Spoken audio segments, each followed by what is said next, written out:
everyone.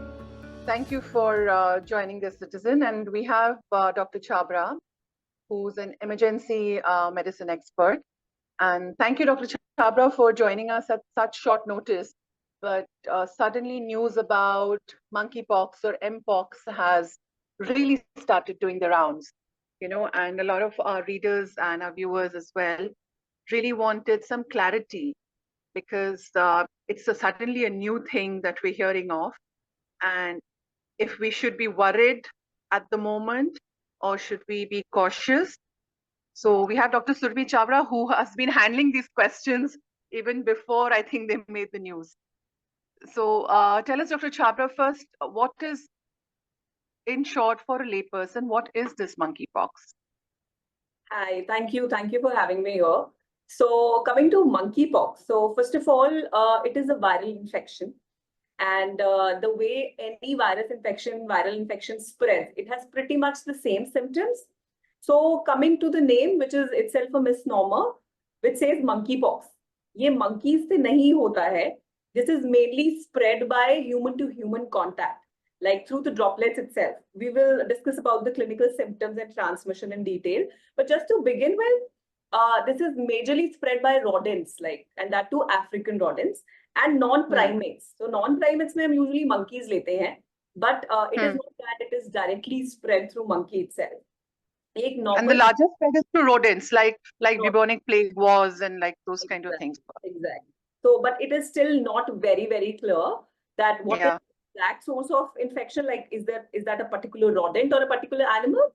But then since monkeypox has been circulated, so a lot of people think that it is spread through the monkeys, like monkeys ko doodh bhagayenge to nahi hoga. So that's not how it is. And that also can lead to a lot of, irrational behavior.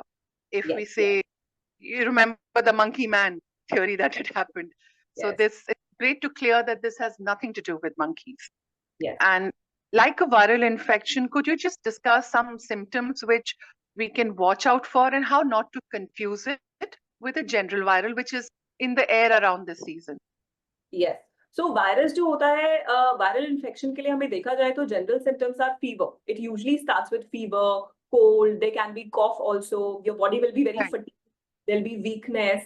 And sometimes if the viral infection is prolonged, there can be lymphadenopathy. So your lymph nodes would be swollen, which is specifically there in the monkeypox. So lymph nodes kya hote hain? Just in a normal language, I would like to explain it to you. So here are the lymph nodes through which, blood is the transmission, like through which the oxygen and everything goes inside our body. Lymph is another fluid which is present inside the body. So जहाँ भी lymph का blockage होता है, जब हमारी immunity कम होती है या हमारी body का को किसी infection के लिए fight करना पड़ता है, so the lymph nodes usually swell up. बच्चों में बहुत ज़्यादा होता है, but viral infection here and armpit generally. You can see it like majorly, and even in the axillary region. So lymph is all over the body.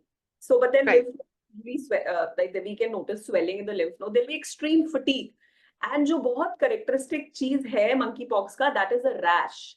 Specifically, it can be a rash. Usually, we call it a maculopapular rash. एक rash normal reddish तरीके का bump start होगा आपकी body पे. That can be anywhere, and then slowly it will be fluid filled. Like there'll be fluid collection, which will be clear, and that you can see that. And after like a week or so, there'll be pus accumulation and followed by a normal scab formation. So viral infection usually 7 से 10 दिन में या maximum 2 हफ्ते में अपने आप clear हो जाता है. You take it any infection. It's self-limiting. Yes. Most viral infection. Yes. Okay. Usually the infections are self-limiting. Viral infection per se is not dangerous or it is not a concern, but क्योंकि viral के infection के बाद हमारी body का immunity कम हो जाता है, जिसकी वजह से और superimposed infections होते हैं, जो bacterial infections होते हैं, that gets into our body. So our body's defense mechanism, basically what we call as an immunity, it gets low. So concern is not the viral infection. Concern is the other infections which comes up inside our body because of this viral load. And which is why one has to be more careful once even this is self-limiting or it's cured. Yes. So that 7-day, 10-day period that you're talking about, one needs to be careful more than that. Absolutely, yeah. And at what stage do you think one should reach the doctor? Because once the pustules appear, it's already quite advanced, and that is the contagious stage, right? So, we cannot really say that all the symptoms will be present in a particular, patient or not. Oh, There can okay. be just fever and weakness and cough and cold and lymphadenopathy, and there can be no rash, or there can be all of these, or there can be just 3 or 4, right? So There's no standard appearance of symptoms. yeah, exactly. So my Okay. idea would be any time that you're feeling that you're not able to perform your daily routine activities, or anytime you feel you're not able to eat well, like normally as you do, or Right. anytime fever is going above 102, 103, that is the right time to go for the treatment or for the clinical, map up with the doctor. So that is the Right. ideal. Yeah. And especially for the elderly and the young, is this something that they are more vulnerable to? Yeah, so in elderly, young patients or the pregnant women, again, the immunity part, it plays a lot of role.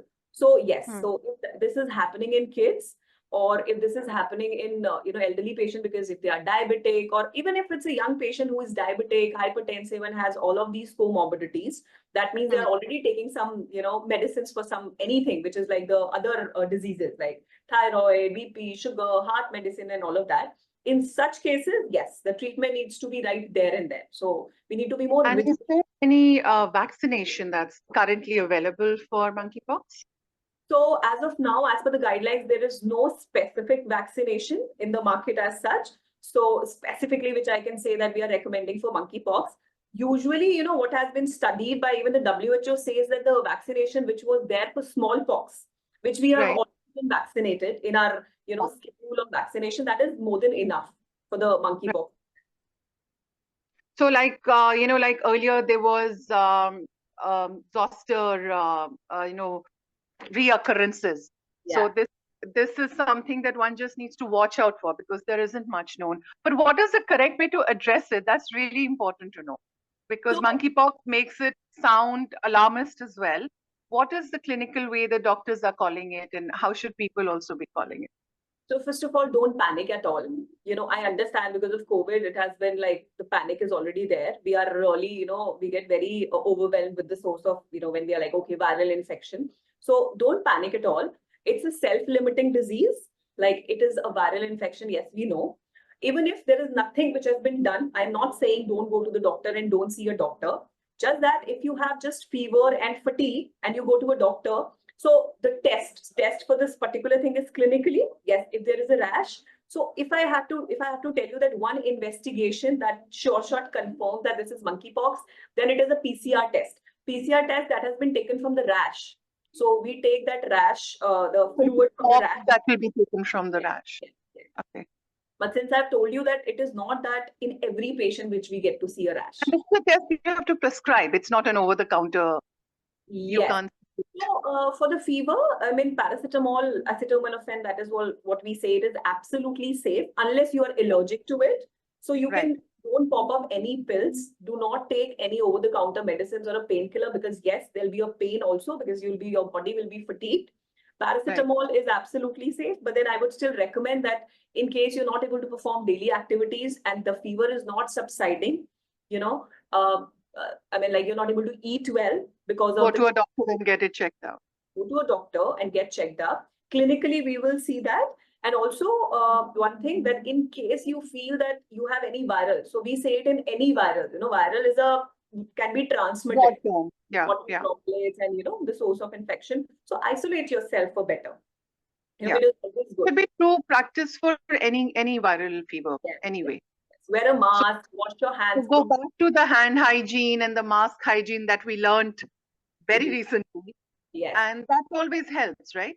Absolutely, absolutely. So, as I said, virus is any which way a self-limiting disease, right? We need to Yeah. stop the, transmission of it. So, if Yeah. somebody is exposed, we don't want it to go to the other person who is, who's in the same Right. family, right? So, just wash your hands properly, even before eating, cover yourself with the mask while you're talking. So, again, the transmission is through human to human contact, through the transmission, like through the water droplet transmission, the Yeah. aerosols, as we Aerosol. learned in, COVID. But also Yeah. it has been seen that transmission is through animals as well. Like, so while cooking, while cleaning out, during, so as I said, it's not just monkey. It can Yeah. be any other source of infection. So it's time to just up your hygiene practices as we had learned. And do you think it's a good idea to go back to wearing masks in public places? Yes, 100%, 100%. So yes, that's the first step to prevention again. exactly. And especially while traveling or public transport, while flying airplanes and Yes. trains, it's a good Public idea transport. to. Yes, while you're traveling, while you're going, even if you're wherever you're going to, even in your offices also, I think if you don't want to wear like a big mask or N95 or anything, a normal cotton mask would do. Anything which you're doing, which The is moment. yeah, you can just do that. So anything that forms a barrier between you and a potential, you don't know. So Exactly. it's really just fully preventive. And doctor, the myths have already started flying around. Drink warm water. Oh, it doesn't affect the elderly. It's only for young people. Or it's only for school children, because the word pox, we think it's like a childhood illness, no? Measles, chicken pox. So Yeah. like chicken pox has nothing to do with chickens. So that's a good way to compare. But Yes. these kind of myths are also coming up. Drink a herbal drink, it won't happen to you. Or, inhale fresh air, it won't happen to you. So what does one do about these myths? So again, if the virus is in the air, so sometimes what we see during seasonal change, the virus is in the air. Why are we more prone to any sort of viral infection when the season changes? We see school kids are prone to infection. Why? Because, climate is changing. The body's immunity, the body's adaptability is going little, it's just shifting for a while, right? Yeah. So what we do is we usually say that drink warm water. What are we exactly doing? So virus usually travels through the air passages.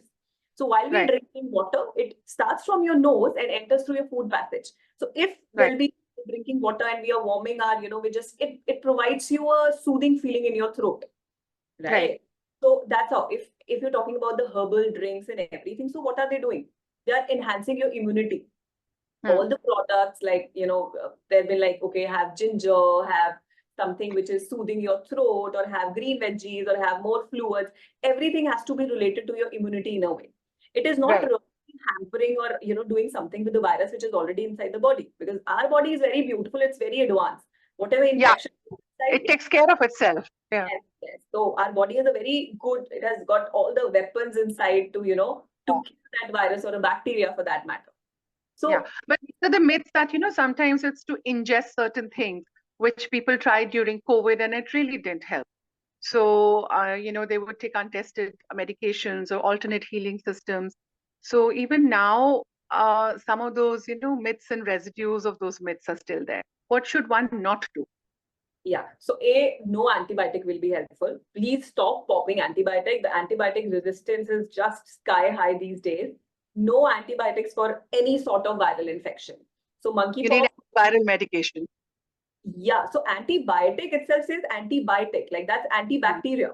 Our body there is no bacterial infection as such. It is just viral, which is self-limiting. Our body will heal itself. When we pop antibiotics, so these days, again, this is very much relevant and not really considerate with respect to the topic. So what we do is people pop up antibiotics like, okay, ek din le liya, 2 din le liya, and then they stop. So what we are exactly doing? We are not completing the course. Our body is resistant to it. Even if you feel better, you have to complete your course. Yes, absolutely. And no over-the-counter antibiotic usage, because you have to go to a doctor. And if you really think that you need antibiotics in a viral infection, again, why? Because of the viral infection, you may be, exposed to any bacterial infection.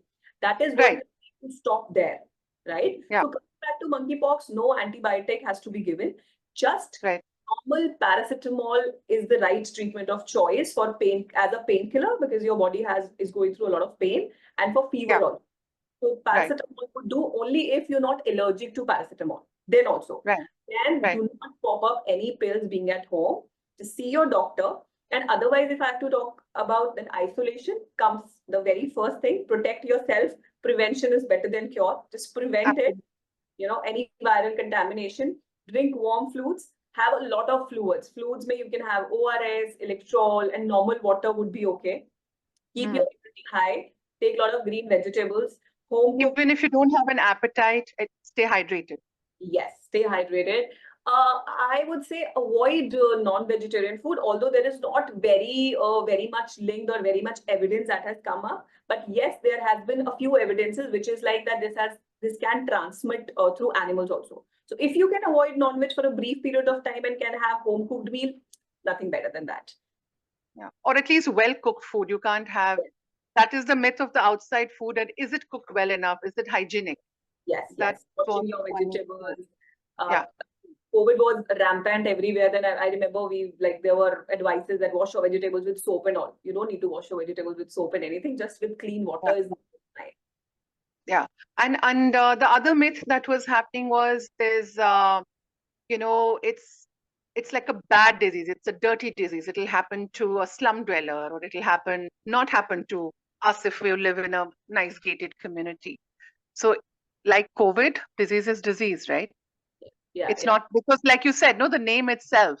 So there's a lot of racist connotations to it. There's a lot of bigotry involved when we name illnesses as well, and how people perceive them. What is your take on that? So as you said, slum, it is coming mostly from the slum, because slum is a small area, right? So a lot of people are staying in a very... I think it is coming. People might believe it because even during COVID, they thought it was, a poor person's disease, or it's coming from, like in typhoid, Yeah. it was, that's how the myths begin, and that's how the othering also begins. That it's a poor person's disease and it won't happen. Hame nahi hoga, hum theek hai.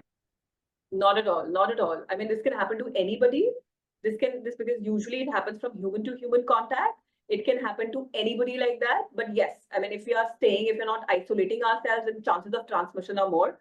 So it has nothing to do with the poor people or the backward community or per se any of the particular caste or origin. It has nothing to do with that. It's a purely viral infection. That's all. Yeah. And also, what is your take on the situation at the moment? I know, I understand, no need to panic, but there is an alert. WHO has sounded, even, and yesterday AIMS set out guidelines, etc. So are you seeing patients already, or are they merely viral patients? And again, what is the correct name for this thing?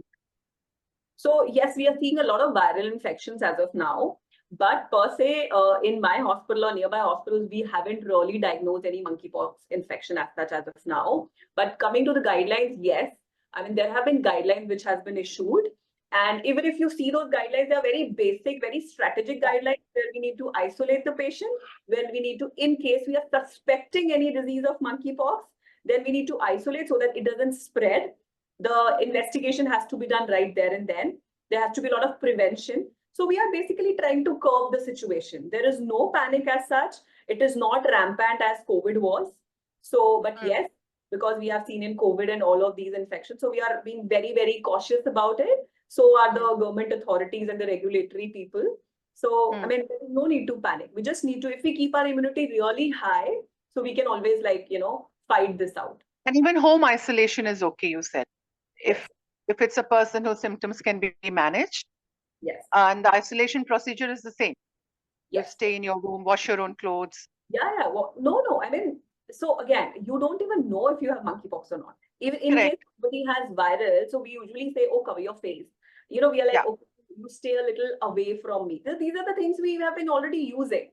So there is nothing to do. I mean, yes, I mean, we can prevent it by wearing a mask, washing hands properly, changing the linen, because again, it's a water droplet aerosol infection. So as much as we can prevent it, it's more than, like, we can just deal with it. Yeah. And any particular guidelines for travelers or public transport? I mean, mask, of course. Yes. Distancing? What is distancing an issue here? Keep washing your hands often. I always say, before, like, we have been using a lot of sanitizer. I would say wash your hands with soap and water, because nothing is better than soap and water.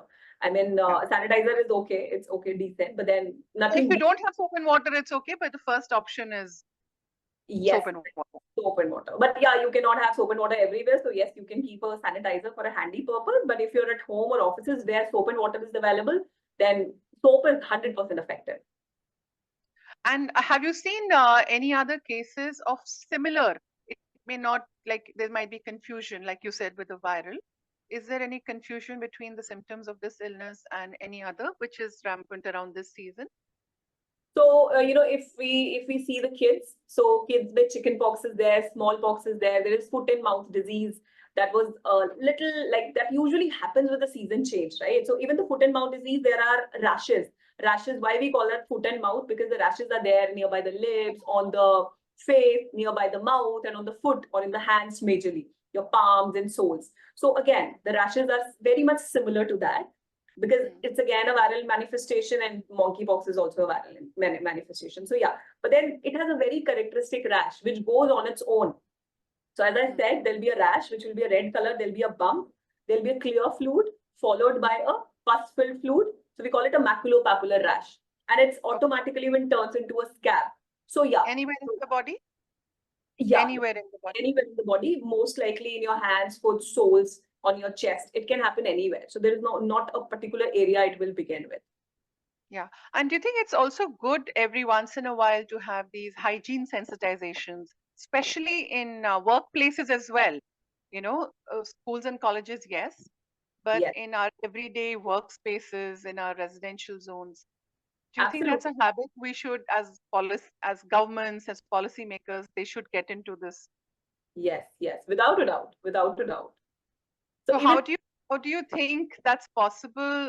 Should they have sensitization drives or campaigns without creating panic? The problem is the panic creation is so quick. Yeah, yeah. So I always say awareness is more than enough. If we are aware that, okay, there is something which has been going on and, I need to prevent myself from it, it's more than enough. So prevention doesn't need that you need to go and get some pills from the market or, to supplement some vaccines. So we see a lot of patients coming up. So these days they're like, okay, give us an influenza vaccine because there is no harm in getting an influenza vaccine shot. But if you've already gotten it like a few months back, I mean, this is not going to prevent you. I mean, like, it is good. Vaccination is good, but don't over-vaccinate and don't overtake, like, over-popping any pills is not okay. I mean, yeah, and they're also very specific. You can't, an influenza shot will not help with a viral infection. So again, coming back to influenza, every year, the strain of influenza virus or the load, it changes, right? So if you're getting it, yes, I'm not saying it will not prevent you. Yes, it will prevent you. Every year, we do advise that an influenza shot, especially in elderly, yeah. People who have less immunity, we do advise it, but don't really go off board with the vaccination just because you can't like double shot just because monkeypox is in town or is in the news rather. You can't keep taking multiple shots and then so it's easy. कुछ करने की जरूरत नहीं है.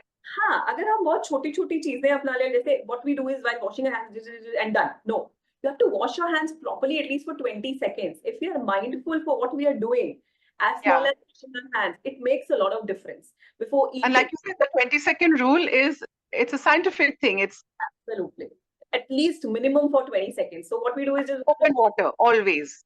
Yes, always involve soap.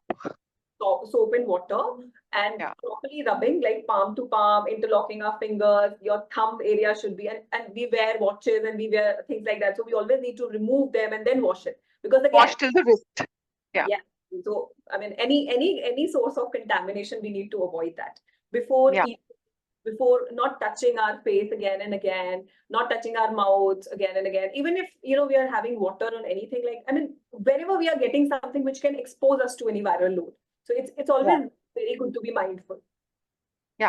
And what are the top, say, 5 things what not to do? I find them very important to learn. What not to do?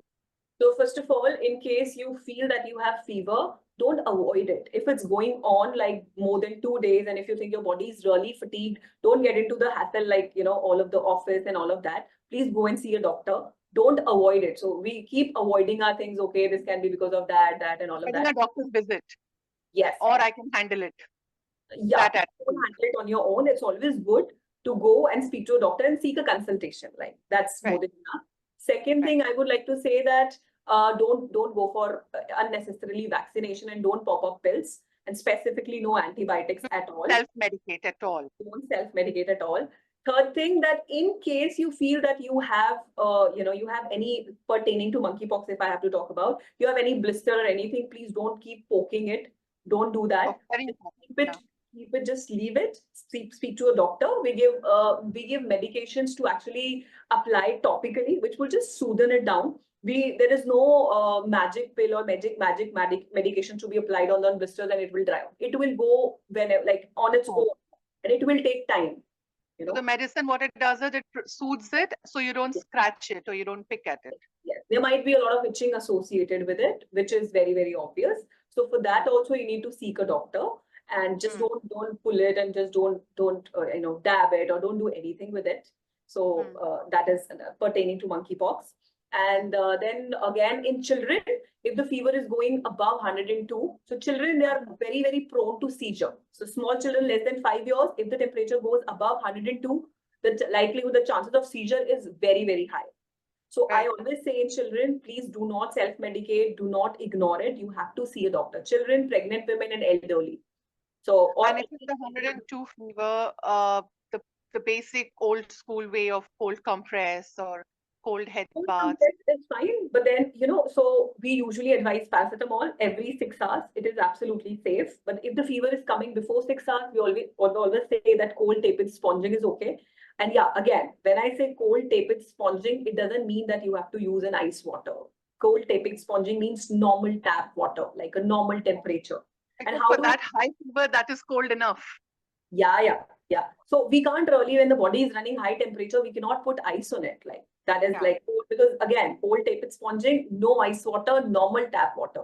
And the ideal way of sponging is that, just take a towel, the clean towel, just put it in the water, just squeeze it and just apply it on your body. Just mop your entire body. In kids also, I always say, just mop it in your axilla, on your face, on your front, on your back. Just keep mopping it. That's the ideal way of sponging. So if before 6 hours, if your fever is coming up, just sponge it off. Like it will be okay. It also makes you comfortable. It makes you feel it does. Feel comfortable. Yes. And this is something that I think is really helpful, because to put it simply is the best medication. And like you said, prevention is the best medication. What are the few foods that you think would help in a general immunity building around this season? And what is something that one should avoid? Maybe 3-4 foods that one should have, and what 3-4 one should really avoid for a while. Okay, so food, first of all, water. Please stay hydrated. Like as much water as you can take, please do that. And the second, and water means water. It does not mean energy drinks. It does not mean soft drinks. No, you can have ORS, you can have electrol, you can have coconut water, but water doesn't come up with your powders and a lot of people. So again, there's a lot of people think glucose would help. No glucoses. No, don't take glucose and dip it in water. Don't make energy drinks or glucose drinks. Again, there'll be like too much of sugar in your body. Normal water.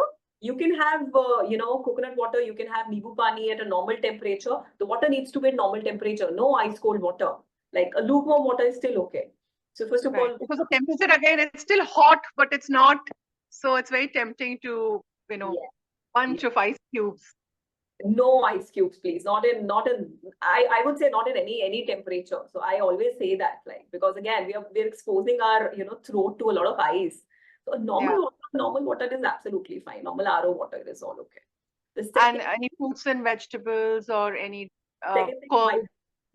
vitamin C is very, very helpful. Again, I say if your throat is like, if you're experiencing a lot of cough and you have sore throat, please don't pick up oranges right there. I'm like, when I say vitamin C, I say that you already have a throat infection. The throat is already eroded, and then we are exposing it to a lot of vitamin C. So again, you will feel, fine, immunity, it's good. Again, you'll feel a lot of irritation with that. You can take a normal vitamin C tablet if that goes with it, or you can take something like amla, the murabbas, or the oranges, and something which the vegetables, natural vegetables which have vitamin C in it. So we have to, again, it helps in the immunity building. Then vegetables like that, too, fully washed and home cooked green vegetables, they always help. So these are the few things which I'm like also very popular. Sorry? Curds, dahi, curd products, lassi, chaat. Why do we take dahi? Because it protects our good bacteria. So when our immunity is low and we pop up pills and all, it destroys the good bacteria, right? So that's like a probiotic. So dahi for our gut health is very, very good. So we can do that. Yogurts we can take, dahi we can take. Again, at the normal temperature, that is what we need to be very, very careful. Preferably home cooked and homemade, rather than opening packages. Yes, yes. And what 5 things that we should avoid? Like for you, like ice, you had mentioned, like go easy. Once in a while is fine, but go easy. Yeah, energy drinks we need to avoid. Too much of sugary drinks we need to avoid. Too much of salt and too much of sugar. Anything which is going too much, we need to avoid that. And energy drinks as well, right? That is not a hydration drink. Absolutely. An energy drink is not a hydration drink. No, no, not at all. Not at all. And too much of sugar and salt, as I already discussed. Avoid non-veg or too much fried and oily food. Again, our body is already a little, slowed down. The immunity is going low. So we don't need to really give our gut so much of food, because any which way, non-veg takes a lot extra time to digest. So it's not really good on our health, especially when our body's immunity is low. No, and choose wisely. A boiled egg is a different issue as opposed to a very fried thing. We need to take proteins, undoubtedly. But then we can, instead of taking proteins in the form of non-veg, especially when your body immunity is down, the fried oily thing, we can take boiled egg, we can take sprouts, we can take dal, or we can take just dal ka pani, the proteins which are okay with our gut health at that particular time.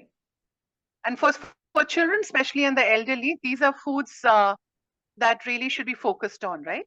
Yes, yes, absolutely. Is there something that one should avoid ingesting totally? What is your big no-no? Ice cold water. That's your... I think she's touched a nerve there for a bunch of people who love icy drinks, but we'll take Dr. Chhabra's advice. But thank you so much, ma'am, for making time and, just making us, you put me at ease, because the way people have now suddenly begun reacting, and it's natural, I guess, the panic reactions, but your top big word of advice is don't panic. Yeah, don't panic. Just prevent yourself, keep your immunity high. And, immunity doesn't come just from food. Food, our diet, it comes a long way, but then your mental health. WHO says like the physical, the mental, and the social well-being. So important. That's so important. So your mental health really comes at the top. We usually, don't take into consideration, but then it's always 33%. 33 physical, 33 mental, and 33 social. This should be printed and put on a poster and on t-shirts. Yeah, absolutely. So I think if we are mentally healthy, if we are aware, and how do we get mentally healthy with respect to this? Awareness, prevention, telling our body that, yes, I'm healthy. That's how our body works. Every cell. Awareness, prevention, nutrition, and hydration. Absolutely. Yes. Yes. So these are your mantras, and I think this is what will help us sail through. Thank you so much. This was really helpful for all our readers and our viewers. And this is the voice of calm, an informed, scientific voice of calm that we really needed to hear. And we hope to talk to you again on other issues, and specifically mental health and physical health and the connection between the two, ma'am. Sure. Thank you. I hope to see you again. Thank you so much.